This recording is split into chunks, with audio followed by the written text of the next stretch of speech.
Hello everybody, my name is Andrew. I am international doctor. Uh, Today is my first video and it's gonna be as a QA. I will be answering the questions I've been getting through my journey, through the preparation to step one. And Vinny will be helping us here today. Yes, so I will be asking multiple questions that we have gotten pretty much just based on Andrew's journey from Ukraine to United States and based on why he came here and what he's trying to do. So we're going to jump right into the questions that he's been asked by a lot of friends and some family members. So the first one is, where are you from? From Ukraine. Ukraine. Yeah. And Ukraine. when did you come here? So I came here, I would say I moved here in June 2016. 2016. It's been like 3 years. Okay. And what did you do when you first came here? Like, did you look for a job? Did you look for a house? What did you do? Well, it was tough first. I can imagine. Yeah, when I came here, I basically everything was new to me. Environment, the culture. So I was just trying to figure out what the next step, where I'm gonna live, where I'm gonna work. I wasn't even thinking about the medicine as back there. I had to figure out just the basic stuff. What's the next step? Because even to find the house here, to find the rent was really difficult. It's Right. totally different as it was in Ukraine. It's different system. It's first of all, even to have to show your credit score, which you don't have. Right. So coming here, I'm sure you didn't have Of course, or even know what yeah, a credit absolutely. score I didn't. We was. don't have this stuff in Ukraine, so it was completely new. So, first, when I just came here, I was shocked. I was the first. One word, shocked. Shocked. That's all. Yeah. All right. So let's see. So again, what was your first job? Let's start with that. So, my first job, to be honest, was the 1 day job. So it was an Ukrainian restaurant. I've been introduced to the owner, and he was physician from Ukraine as well, but he'd been here for a long time. So he Was he practicing here or was he just... Yes, he's practicing here. So he was looking for a barista in his place, and but the problem was it was far from the place I lived. I lived in this place basically, and this job was in a downtown. So I came once, and I understood that the commute was like more than 3 hours because I had to commute to the train station, then take a train, then walk, and I had to leave house at 4 a.m. So I worked 1 day in the Ukrainian restaurant, and then I found other job that was close to my house. I started working as a receptionist in the chiropractor office. Okay, so you were working in... It was a restaurant? Well, the first job it was the restaurant, yes. Restaurant, But it was so- like 1 day job. Okay, so Yeah. you were doing that just to try to make some money, Yeah. get on your feet. So you were doing that, and then you started the chiropractor. I started as a chiropractor office, yeah, as a receptionist. But it wasn't only a receptionist who was answering the phone, making appointments. It was more to this. So it was only me and 2 doctors in the office. So I was answering the phones, making appointments, making insurance calls, cleaning the office. We had 3 exams room. I had to clean after every patient. Besides, once a week, I had to clean whole office. So you went from being the doctor to cleaning the doctor's office. To be honest with you, yes. When I was thinking back this, I went back 2 months, in May 2016, I was performing C-section. I was assisting to one of the surgeons to do C-section. And 2 months after, I was cleaning the office. So it was like Huge difference, yeah. But, it was a good experience. First, even, communicate with people. Right. Well, I would say basically I was speaking Polish in this practice because it was in a Polish neighborhood. So I had to kind of learn more Polish than English, but it still helped. Right. Okay, so then you worked at the chiropractor office, and then how long did you stay there? Well, around 7 or 8 months. But besides being in the chiropractor office, I had to find second job on the weekends because the pay was really small in the chiropractor office, which I understand because I had no experience. So I had to find second job. I get my bartending license, and I start working as a bartender. First, it was basically catering. I was working the weekends in the private events, weddings, birthday parties, and then I found a job in the restaurant, and I started working on the weekends in the restaurant.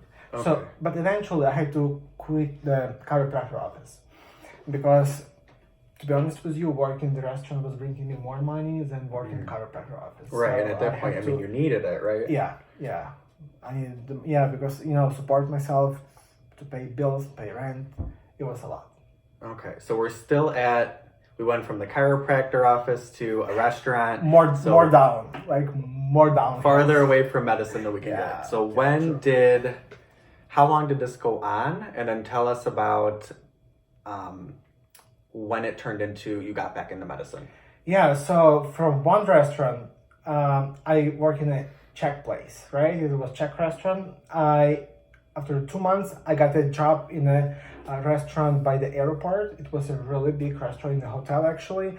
Much better than... it was better because I finally got to learn more English.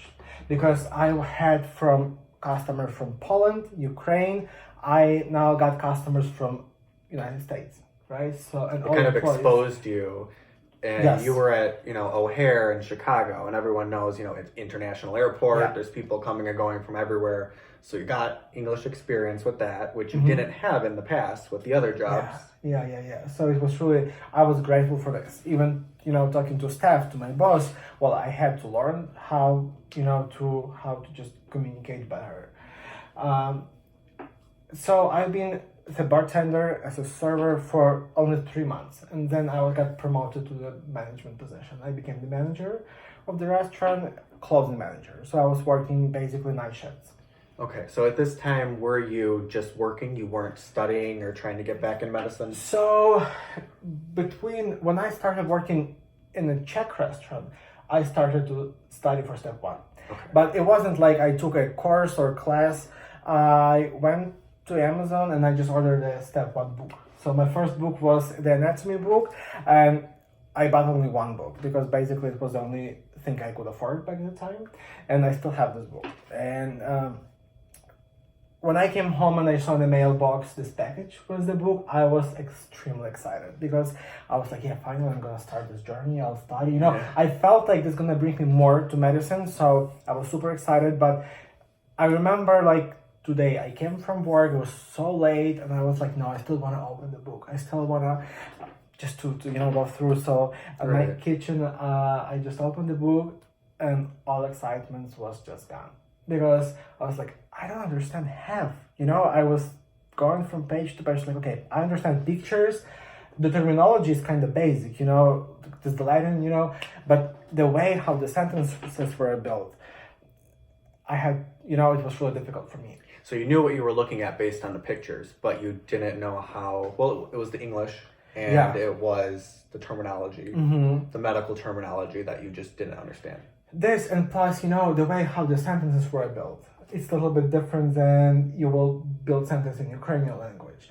Plus, I would say the system here, all educational system is kind of quite deeper than Ukrainian educational system, so it was more to what I already learned in English language. Right. So I didn't even know some stuff in Ukrainian language. So of course, for me, it was really hard to know this stuff in English. So what I've done, I had to open Google Translator and just translate, and just the right English words and Ukrainian words, and this way I went through but to be honest with you, since I probably got to the half of the book, I passed the half, right? It was better. So even though you really couldn't understand words and the terminology, you still tried to read the book. Oh yeah, definitely. It wasn't, I didn't even have any feelings to quit or give up or take any English classes. I was like, okay, I'll be using translator and I'll get through. Okay. And I have this book, so one day I'll show you I probably will keep this book always. Yeah, it's kind of like your beginning, shifting back into medicine. Oh my gosh, with all the Ukrainian translation on the side with the sticker notes. But... Yeah. So now, since I know you, he took step 1. So let's talk about that. So we mentioned a lot, kind of starting from working with just surrounded by Europeans, and now transitioning to working with Americans, learning the language more, getting the anatomy book, and now I know that you took step one. So when did the process for that start? So after I got anatomy book, second book was physiology book, after physiology was pathology book. I was so confused. I couldn't afford classes, as I told you, right? So I had to build system myself. I had to make a plan, what I'm going to study first, what I'm going to study second, how I'm going to manage going to work, and still I had to work full time because, everything here you have to pay yourself. I wasn't eligible for any loans. I didn't have a car. It was just so hard to get through. So I was buying book by book, making plans for myself. But as I moved forward, kind of as a manager, I was making a little bit more money. So I was finally able to afford classes. I went to USMLE Success Academy in Schaumburg first. After I completed the academy, I took captain courses as well. So I got my new set of the books, which were much kind of easier for me because I already knew English. It was better to understand and to So every day it's kind of getting a little better and better. It was better and better and better. Yeah. So and then one day I finally like, okay, I have to apply for step one. I have to, but it's not only you're applying for step one. You have to get tons of approval from your country as well. States has to communicate with my med school. You have to, call and ask somebody to go to your medical school to sign some papers and then send this paper here, then send all your packages to Philadelphia where the board is for IMGs. So it was a long process. It took me about 4 months only to apply and to get this permit that was approved for an exam. So aside from money, time is also it's really worth time. And the thing is you have people who can help you, who can guide you, who can give you some advices, but nobody really could sit down with you and just tell you, okay, you need to do this, you need to do this, you need to do this. So you had an idea, and again, I had a friend who was helping me get through, but still some stuff I need to figure out myself. It was only on my own. Right. So then back to the work situation. So you're by the airport, working around people who speak English, so that's helping you. Yeah. And then at night you're studying for step one with these books. Yeah.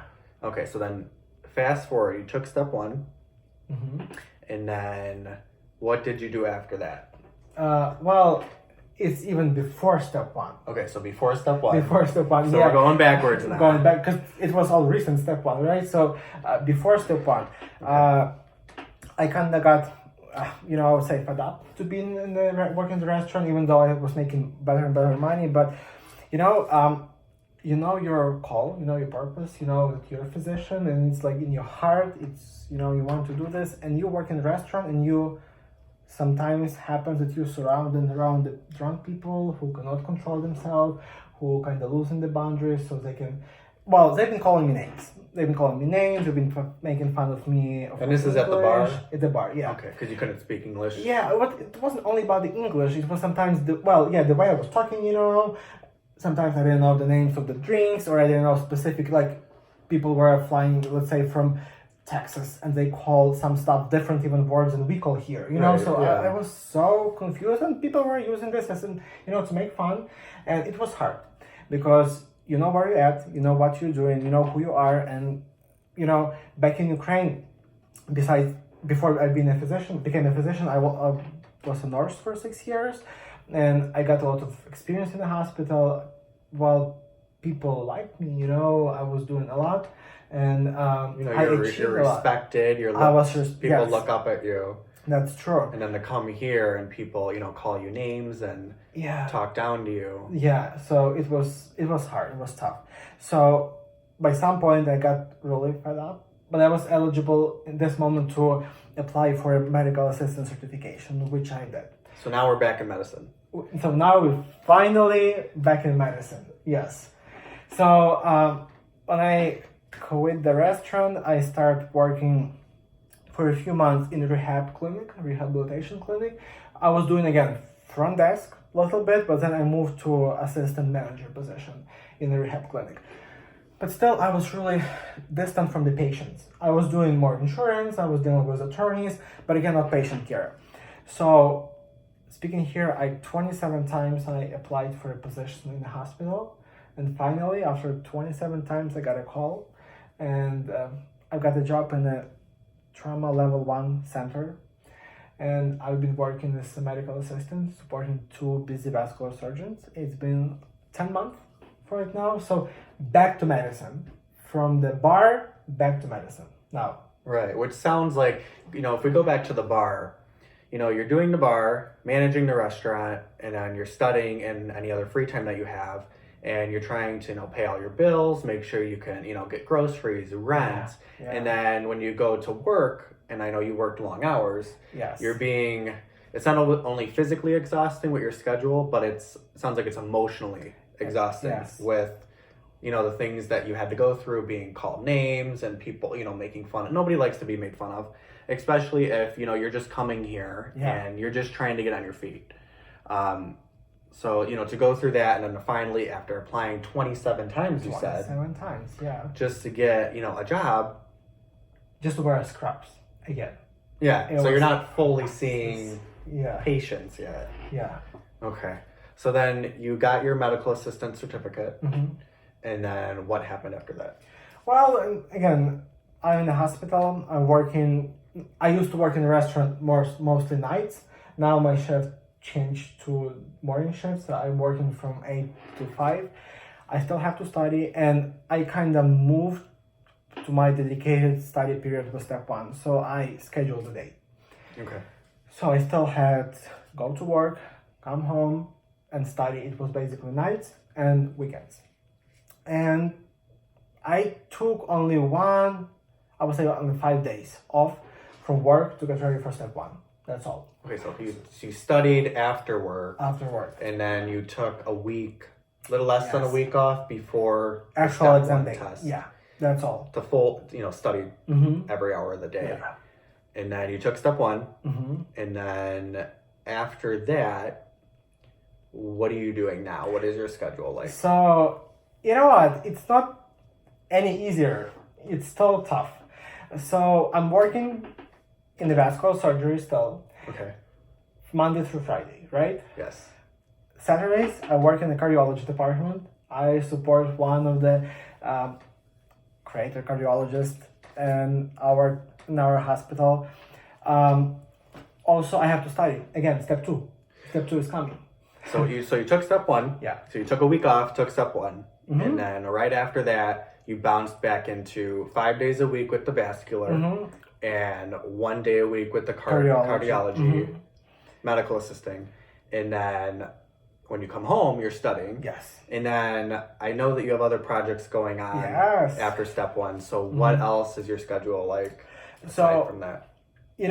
Again, it was my call because I've managed to get through step 1 preparation and work, and I managed to make my schedule. I managed to pass step 1. I felt like I have to share this experience and knowledge with other people. Okay. So on the side of my work and preparation, I started to coach people, to be a tutor for students who are getting ready for step 1. So I am helping them to get through the process, not only sharing the medicine, right? Because they can get knowledge from everywhere. Plenty of classes, plenty of videos, plenty of stuff they can get knowledges. So I'm not only sharing the knowledges, I'm kind of giving the guidance. So with experience, yeah. How to make a schedule, how many hours a day? Because I have few students who are in the same shoes. They're working. They have to go to work, they have to come home and study. And you know what? I found like those guys need most help because sometimes they're losing motivation because it's exhausting to go to work, come home and study, and I understand. Other people, IMGs from different countries, again, they don't know how to manage around the study this material. So I'm helping to make a schedule, to guide through the process, to answer some questions they cannot find answer anywhere, to go over the cubing, and it's only one of my projects I've been doing now. And like you said in the beginning, when you first came here, you said there's resources out there that can help Yeah. you, but sometimes, the answers you were looking for, it wasn't XYZ, do this and you will be fine. It was kind of like you could maybe got 50% of what you asked. You didn't get, the answer that you fully needed. And it sounds like now with your coaching and it sounds like tutoring these students, you can give them the 100% answer that they need. And if you don't have the answer, it sounds like you'll do whatever you need to do to help them in the right direction. Yes, because you know what? Again, knowledges is you can get them, right? But when we come in from different countries to America, we're facing not only, somehow lack of the knowledges or absence of the resources. You can get everything, it's just some small stuff, finances, housing, like job, I've been getting a lot of questions, okay, we need to get a job. What should we do? Should we go to be nursing assistant? Should we be MA? Should we go do research? Like easy questions, people sometimes need help, because we've been facing so many challenges. Sometimes it's hard to get just an answer from the book or, class you take. You need somebody who went through this. And, I'm really glad and happy to share this experience because it's priceless. Right. And, all of that's, huge things coming over here. But if I put myself in those shoes, and I'm coming to America, some people leave their family, their friends. It's not just, the things you mentioned. Yeah. It's leaving family, leaving friends. That's all emotional. You can come here. It's not talked about the, anxiety, the depression, right. All the feelings you went through behind, By the way, while you were working, trying to be financially stable, studying, getting on your feet, all of that. So to have that coaching and the tutoring for students who were, in your shoes where you were, I think that's excellent. Well, speaking about the depression, anxiety, I think I went through all stages while I was getting ready and for step one and going through jobs I didn't really like and, studying. And besides, I was also volunteering in the south side of the Chicago. So I had to drive Tuesday. I'll be working till 3 a.m. in the morning, coming home. And then my volunteering shift was at 7:45 a.m. So I had to wake up 6 and, So pretty much no sleep. I got a car by this time. So I had a car. So no sleep. You have to drive to the Rush Hospital, do your hours as a volunteer, come back home, change, and go back to work in the restaurant. So he's just all over the place. I am still, yeah. All right, so let's see where we're at with our questions. So we know what your schedule is like now. What are you trying to accomplish by, putting your story out there, doing the coaching, making a YouTube channel? I know this is your first video. Yeah. What are you trying to accomplish by doing all of these things? Well, first of all, to share experience and show to the guys that it's possible. I know it's hard. I know it's really tough. And sometimes a lot of people are giving up. I have a lot of students who are like, okay, we can do this. It takes too long. We'd rather go and become, something else besides the doctor, Other than medicine? Other than medicine, yeah, because people are giving up.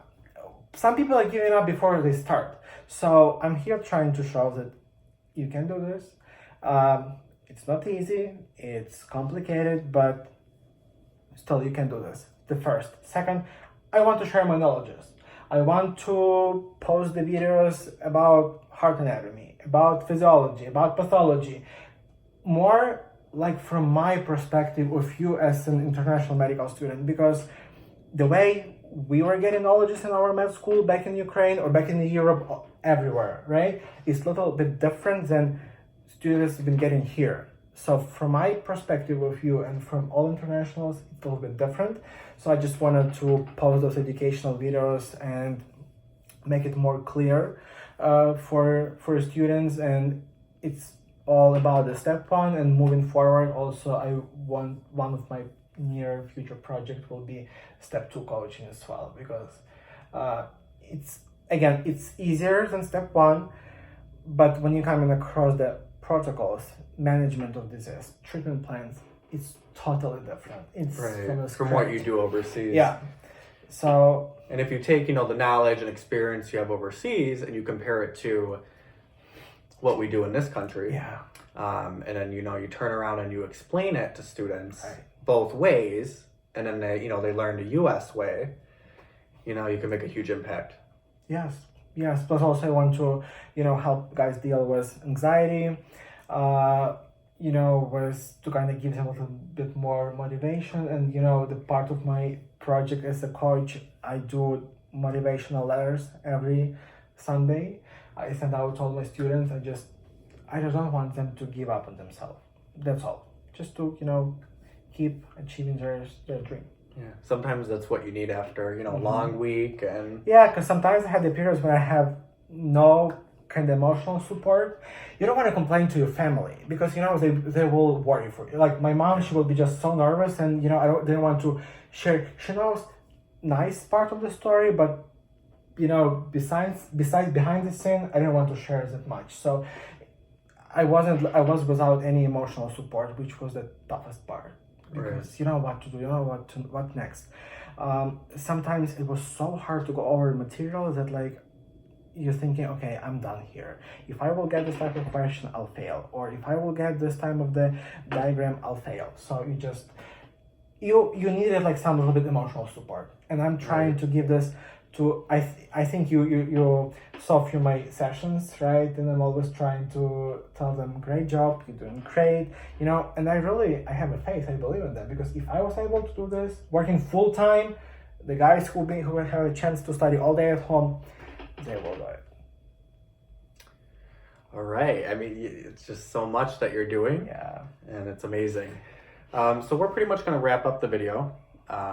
We will link, Andrew's social media below. Subscribe to his channel if you want to see more videos like this. We do want to continue doing Q&As. I think it's amazing that, we can, show people that, the things they're thinking, other people are thinking that too. And that, there are people out there that can answer those questions and help you. So to wrap that up, thank you for watching. One more thing here. It's our first videos, and we're still learning.